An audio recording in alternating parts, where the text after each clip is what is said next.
hoje, então, é sobre confusões no consultório. Gente, e como tem confusão no consultório, é demais. Muita confusão, porque quando você vai conversar com uma pessoa que você não conhece, ou que você até conhece, já teve com ela algumas vezes, mas não tem intimidade, não sabe como é que é a vida dela, é difícil, é muito difícil a gente compreender situações, né, que estão fora ali daquele contexto, naquele momento. Então, assim, não querendo aqui julgar nem paciente, nem médico, né? Porque é complicado. Às vezes a gente julga o médico que é mais sério, assim, né? Sisudo, que não dá muita conversa, mas ali às vezes tem alguém que tá com medo de você também. E tem situações que o paciente parece que não tá muito conectado ali naquela situação, que você quer dar um chacoalhão nele e falar, olha, isso aqui é importante. E o paciente tá ali aleatório, você não sabe nem se ele tá prestando atenção em você. Ou então, você acha que você falou assim, que ele entendeu tudo. No final da consulta, ele vai lá e pergunta, então, mas como é que é tal coisa? Você fala, não, eu expliquei. Só que às vezes você falou de uma forma que, por exemplo, às vezes o médico falou de uma forma que o paciente não entendeu nada.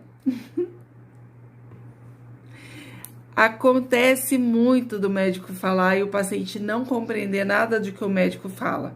É porque ele falou difícil? Não.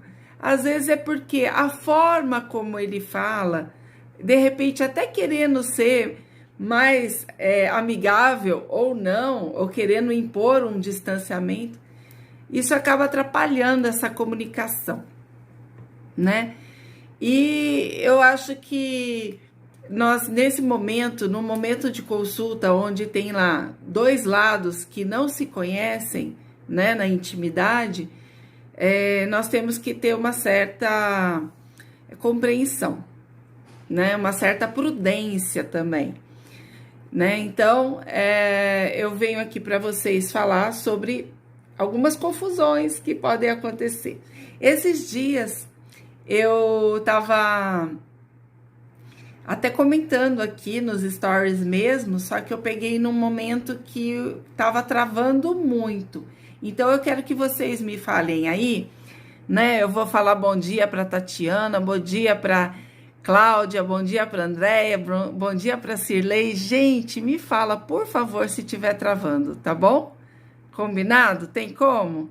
Tatiana, você que entende da situação, porque você é médica também, sabe que às vezes a gente quer comunicar e não consegue, e porque naquele momento da consulta tem várias coisas acontecendo. Tem a ansiedade do paciente de querer explicar o que está acontecendo, tem a ansiedade do médico de querer entender para poder acertar no tratamento, tem todo um estresse ali, né? Um estresse no bom sentido e às vezes no sentido de nervoso mesmo, né?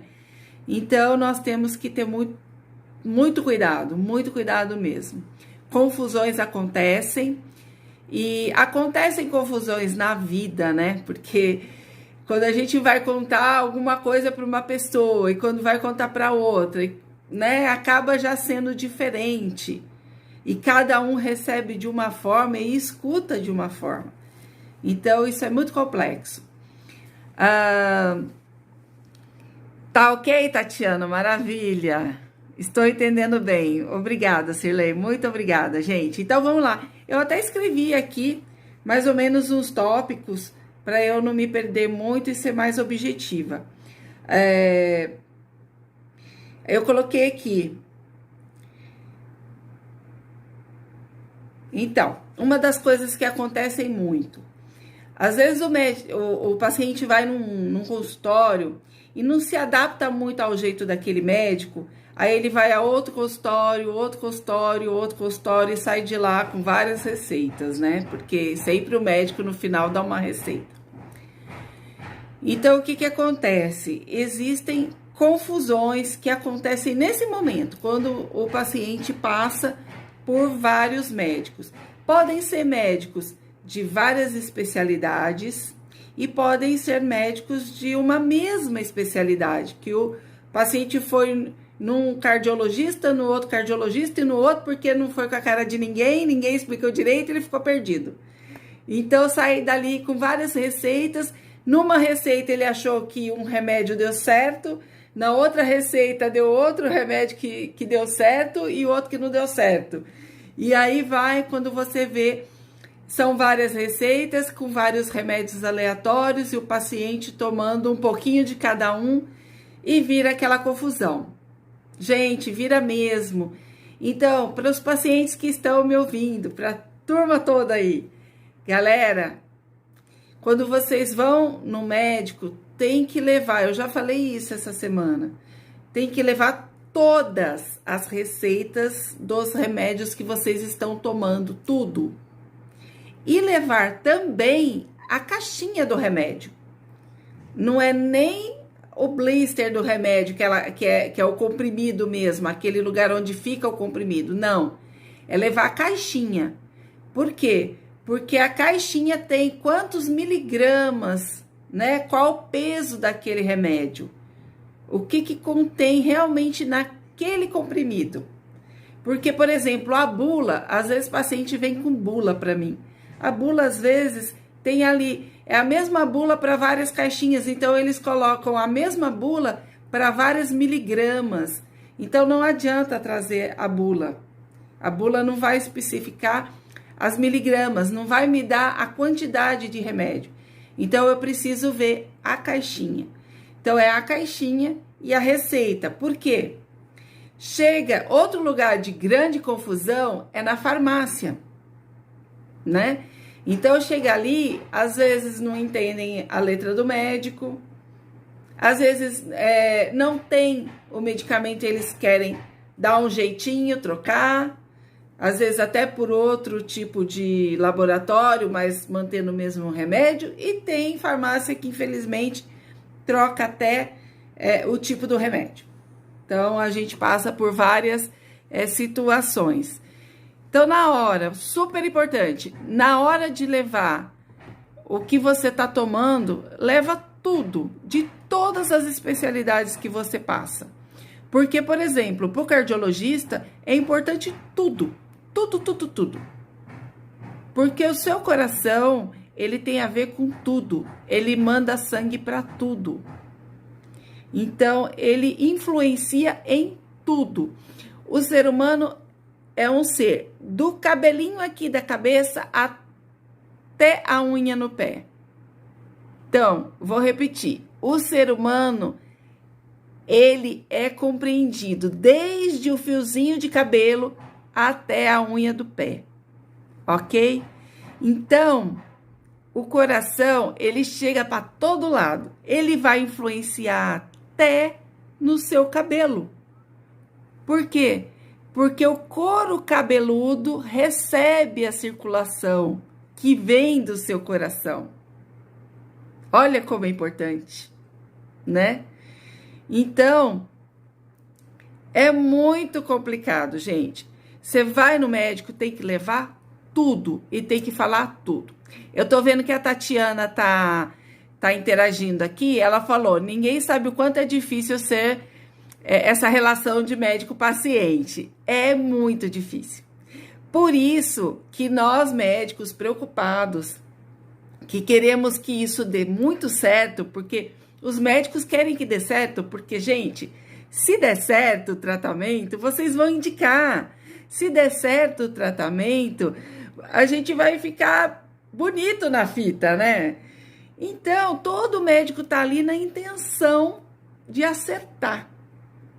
Porque ele quer acertar. Tá no íntimo do médico querer acertar. Só que, às vezes, o jeito de cada um não dá muito certo. Então, a gente, nessa hora, tem que ter uma certa compreensão. E nós, médicos, temos a obrigação de colocar sentido, de colocar atenção em tudo. Mas se for um paciente que também vem com essa ideia de querer acertar e colocar atenção em tudo, mesmo, é muito mais fácil. E se o paciente souber mais sobre ele mesmo e compreender toda a importância de um tratamento, principalmente quando ele é crônico, mas entender mesmo a fundo sobre ele mesmo, ter compreensão do que acontece com ele, sabe? Porque, por exemplo, a partir do momento que você tem um problema de saúde, que você pensa que aquilo pode ser crônico, você passa a estudar aquilo, né? Mas muitos pacientes não têm essa oportunidade. Hoje em dia a internet até ajuda, mas muitos pacientes não têm essa oportunidade. A oportunidade está ali no consultório. E é a hora que às vezes o paciente fica sem saber o que perguntar, né? Sem saber o que esperar, como vai ser aquele tratamento. E, gente, isso gera uma confusão enorme. Porque às vezes a gente tem convicção. Às vezes o médico tem convicção daquilo que está fazendo, mas o paciente, como ele não sabe como funciona o tratamento, como não sabe como funciona o medicamento, ele espera uma coisa e acontece de forma diferente, ele fica assustado, fica com medo, porque ele pensa que vai ser a solução e às vezes não é assim tão fácil, né? E infelizmente em alguns casos não vai nem acontecer. Então, isso é muito complexo mesmo. E é com toda a delicadeza que eu tô querendo conversar sobre isso aqui com vocês, para não julgar ninguém, mas alertar todo mundo, né? Não só os pacientes, mas como os médicos também, os colegas, tá? A Tatiana tá falando aqui. Tá aproveitando os intervalos das consultas para me ouvir, Tatiana? Que bom. Obrigada. A intenção é ter um vocabulário que acesse a todo mundo. Isso é muito importante, gente. Então, me ajudem a esparramar isso, por favor. Porque depois de tudo que aconteceu comigo e algumas pessoas que estão assistindo, sabem? Meu maior objetivo é deixar isso bem claro para todo mundo, que essa complexidade, ela pode ser ultrapassada, ela pode ser melhorada, essa relação do médico com o paciente pode vir a melhorar muito se o paciente se conhecer, né? E ter noção que nós somos tudo isso, da cabeça até os pés. E está tudo integrado. Eu falei do coração, eu falei da cardiologia, que é o que eu mais tenho contato, mas é para tudo, né? E hoje em dia, mais do que, tudo que eu já acompanhei da medicina até hoje, estamos aí conhecendo mais as vitaminas. Gente, a vida toda eu ouvi falar de vitamina. E agora a turma está colocando atenção nas vitaminas. Vejam bem, né? Não sei se vocês observaram, mas durante a pandemia, muitas pessoas falaram de vitamina em todas as especialidades, né? Isso, Denise. Muita gente falando de vitamina B e de vitamina D.